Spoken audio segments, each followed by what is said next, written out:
किसी भी सूरत में रियासत के अलावा, हुकूमत के अलावा किसी को सजा देने का हक नहीं है। अगर एक शख्स किसी गुनाह का मुर्तकिब होता है, जुर्म का मुर्तकिब होता है, उसको पकड़ना, उसको सजा देना हुकूमत पाकिस्तान का उसकी जिम्मेदारी है, लेकिन उसको उसकी जिम्मेदारी याद दिलाना इस ऐवान का काम है। और एक आखिरी बात और, जनाबे स्पीकर साहब, अगर चौक में कोई कत्ल खुदा न खास्ता हो जाए, उस पर 302 लगती है। क्या ऐसा हो सकता है कि हम ये कहें कि नहीं, चार दीवारी के अंदर हो जाए तो फिर ठीक है? नो, अगर चौक पे कत्ल है तो चार दीवारी में कत्ल है। और सबसे बड़ा गुनाह, सबसे बड़ा जुल्म इस कायनात में अगर हो सकता है, वो हुजूर सल्लल्लाहु अलैहि वसल्लम की खत्म नबूवत से इनकार और कुरान में तारीफ की कोशिश है।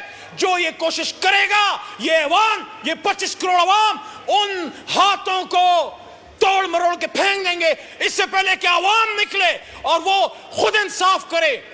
हम ये मुतालबा करते हैं पुरजोर कि हुकूमत पाकिस्तान इसमें अपनी जिम्मेदारी पूरी करे।